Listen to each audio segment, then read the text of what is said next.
Here I am in my home office, and just was thinking about some of my brothers. Some of my close friends.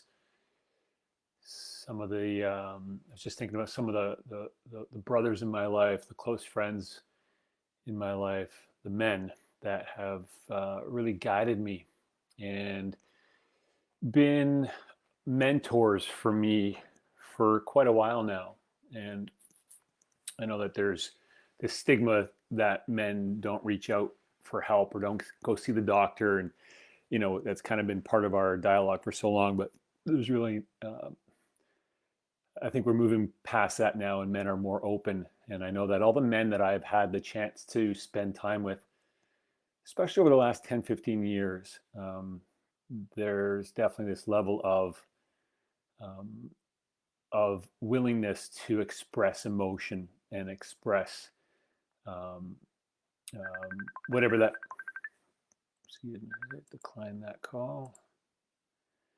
Um, and really connect to their state of being in a way that's not restrictive. And a lot of these men, for me, over the past 10 years, have helped guide me um, in making better decisions for myself and really um, tapping into wellness and health at a level that I never knew was possible. And so I think there's a conversation here around men's health and what a lot of us are experiencing, and the added stress of COVID. Obviously, that's not helping the situation. And I think that there's a level of being able to recognize that one, you're not alone. That's for sure. I mean, what a lot of us are experiencing are very similar, and it's easy maybe to get bogged down into these silos and isolation with our experiences. But for the men out there, I've read some recent statistics around suicide, and 4 in 5 men, or 4 or 5 suicides are men, and men under the age of 35, suicide is the biggest cause of death. Those are two of them that I read recently, and so I think it's important to recognize that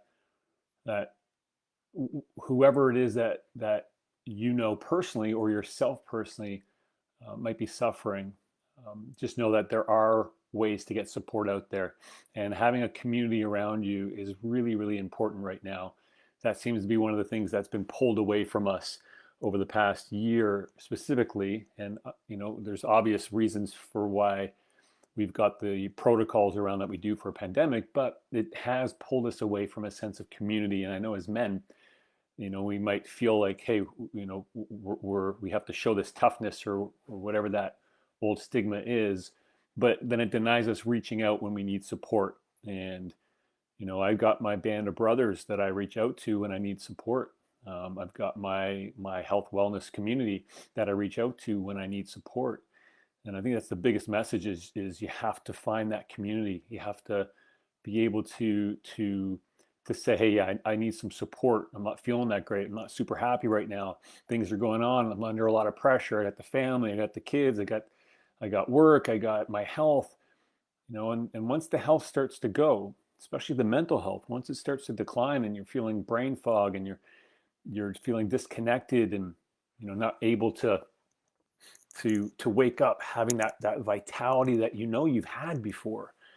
If you are finding yourself lacking that, then you definitely need to find a source of support.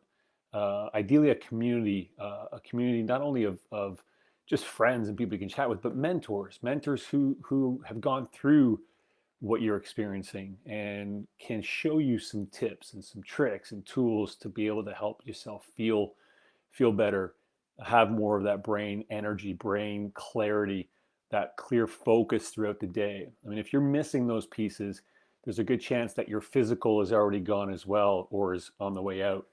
And so if you're a man and you're feeling that right now, a little bit stuck, and not quite sure of how to get your health back on track, again, I just want to recommend, look for a community that can support you, some mentors that can support you and guide you through it. And next is really to kind of carve out a bit of an action plan. What can that look like for you?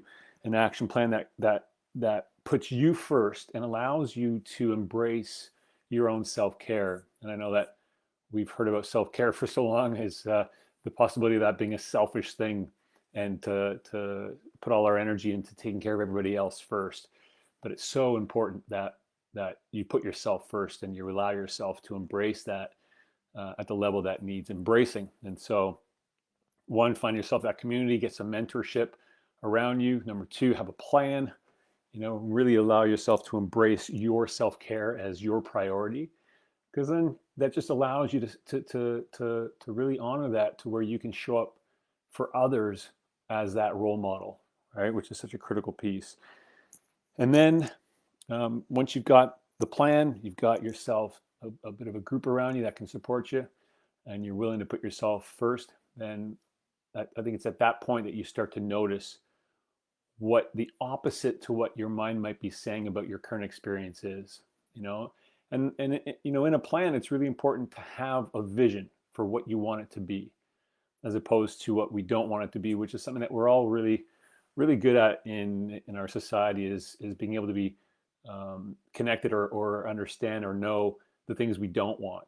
But quite often we don't really have clarity on what we do want. And so that really is part of that plan, is getting very clear on what you do want, so that every day you're holding your energy for that. And when you're doing the self-care actions, they always link back to what it is that you do want, right? The feeling that comes with what you do want. And if you don't know what you want, it's hard to stay motivated and stay inspired. So it's really a first critical piece. Okay, well, that's kind of a quick little message just around men's health. If you know a man who's suffering, if it's you yourself, then feel free to reach out to me. I'd be happy to connect with you. You can DM me. We can chat a little bit. If there's a few extra tools I can provide for you, I'd love to. That's what I'm here for. Okay, and thanks so much, guys. See you soon.